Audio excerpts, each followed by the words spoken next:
Perwakilan Daerah Republik Indonesia bersama rombongan.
Warahmatullahi wabarakatuh.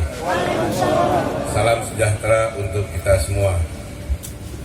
Yang saya hormati rekan-rekan saya dari DPD RI, Forkopimda Kabupaten Muna, para OBD Kabupaten Muna, para tokoh lembaga adat Kerajaan Muna, para camat, lurah, dan kepala desa Kabupaten Muna, serta para hadirin yang saya tidak bisa sebut satu persatu namanya.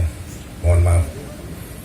Pertama-tama marilah kita panjatkan puji syukur kehadirat Allah Subhanahu wa taala karena atas rahmat dan karunia-Nya kita masih diberi kesempatan untuk bertemu dalam keadaan sehat walafiat. Salawat serta salam marilah kita haturkan kepada junjungan kita Nabi besar Muhammad SAW beserta keluarga dan sahabatnya. Semoga kita mendapat syafaat beliau di hari hisab nanti. Saya sampaikan terima kasih atas penyambutan pada kami dari DPD RI pada hari ini. Dan secara pribadi saya juga mengucapkan terima kasih sebesar-besarnya atas pemberian gelar oleh Paduka yang mulia kepada saya. Paduka yang mulia dan Bapak Ibu hadirin yang saya hormati, saya sengaja terus berkeliling mendatangi satu persatu kerajaan dan Kesultanan Nusantara sebagai bagian dari komitmen DPD RI sebagai wakil daerah dan stakeholder yang ada di daerah. Saya juga berkeliling untuk menggugah kesadaran itu sebagai bangsa, bahwa bangsa ini adalah bangsa yang besar, karena bangsa ini dilahirkan oleh sebuah peradaban yang unggul dan tercatat dalam sejarah dunia, yaitu peradaban kerajaan dan Kesultanan Nusantara.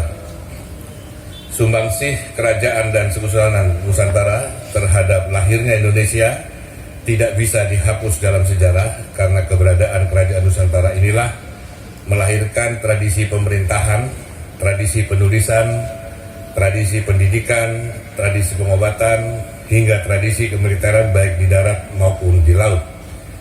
Dan puncak dari sumbangsih besar Kerajaan Nusantara terhadap lahirnya bangsa dan negara ini adalah dukungan moral dan material yang konkret dari para raja dan sultan Nusantara dalam proses kemerdekaan Republik Indonesia.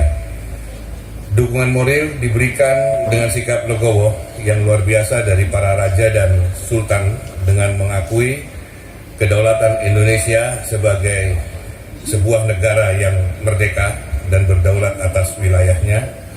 Sedangkan dukungan material diberikan berupa bantuan uang, emas, tanah kerajaan dan bangunan untuk dipergunakan bagi kepentingan pendirian negara ini di awal kemerdekaan. Bahkan hingga saat ini sejumlah tanah dan aset Kerajaan Nusantara masih dipergunakan untuk kepentingan pemerintah.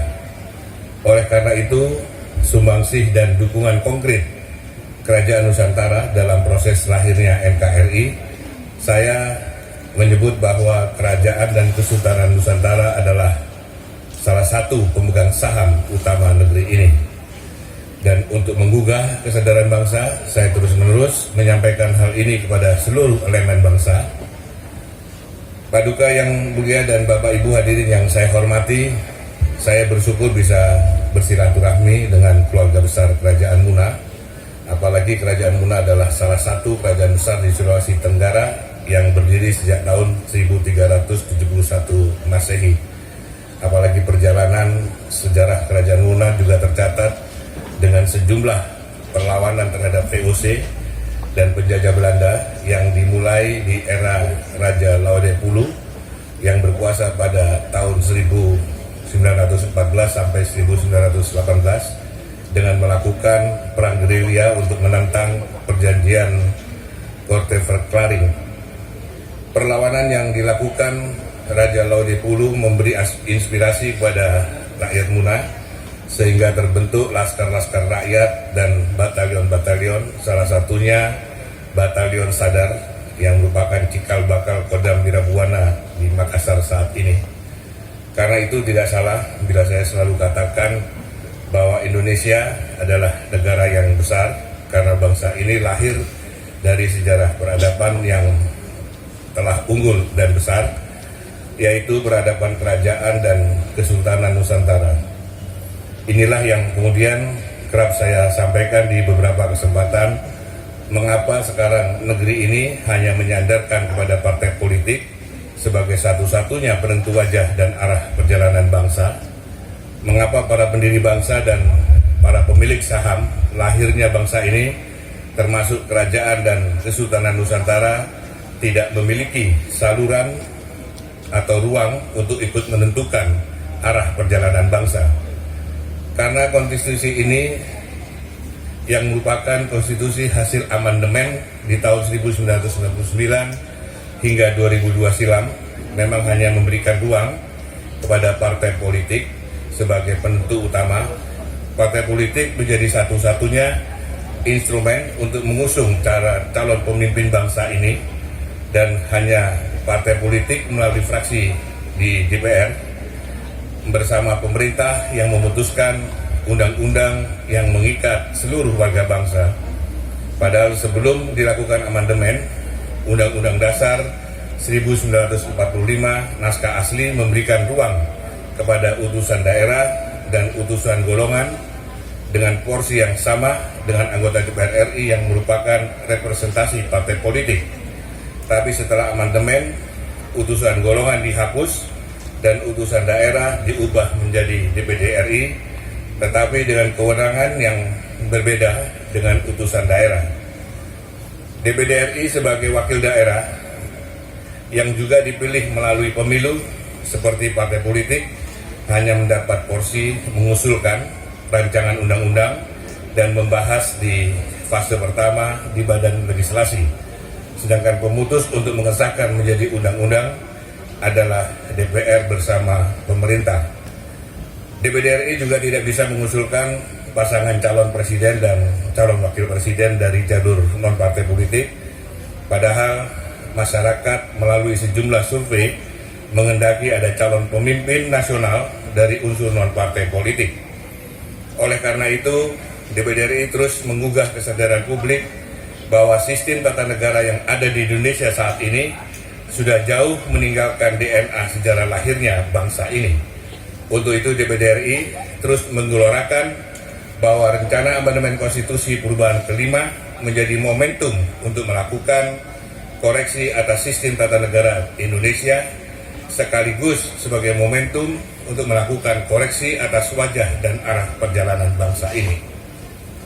Paduka yang mulia dan Bapak Ibu hadirin yang saya hormati, saya meyakini resonansi yang terus disuarakan oleh DPD RI terkait posisi Kerajaan dan Kesultanan Nusantara akan terus menggema dan menggugah kesadaran publik, termasuk kesadaran pemerintah dan bangsa Indonesia, karena hanya bangsa yang besar yang mampu menghargai sejarah kelahirannya.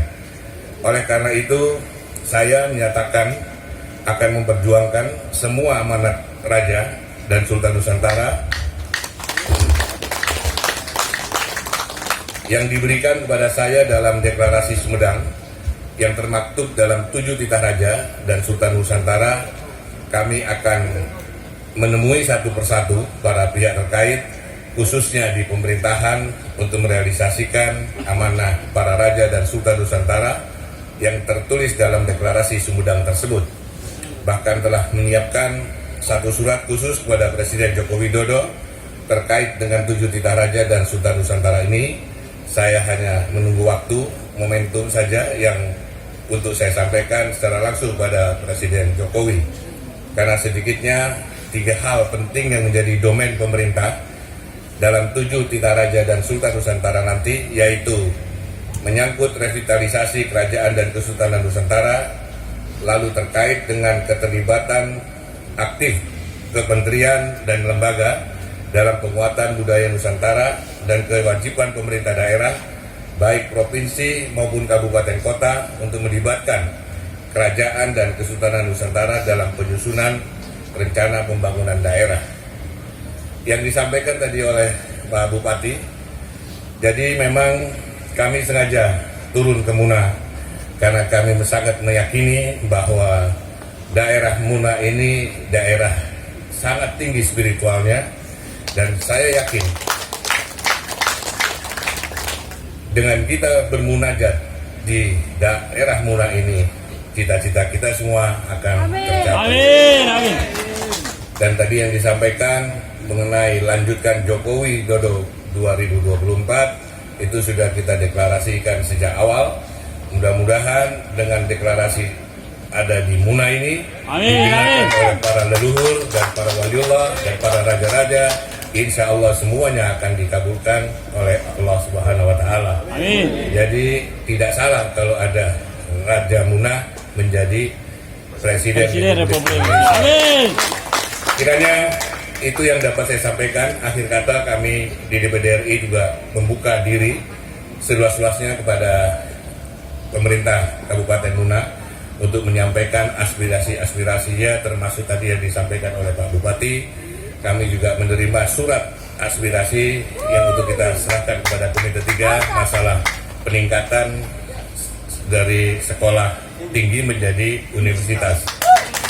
Itu menjadi, kami juga sudah punya pengalaman bahwa IAIN dan STAIN itu sudah ada sekitar 9 dari IAIN yang sudah saya golkan kepada Presiden Jokowi menjadi Universitas Islam Indonesia. Mudah-mudahan aspirasi itu akan segera dikerjakan oleh DPD RI, yang tinggal tunggu nanti dari Pak Bupati.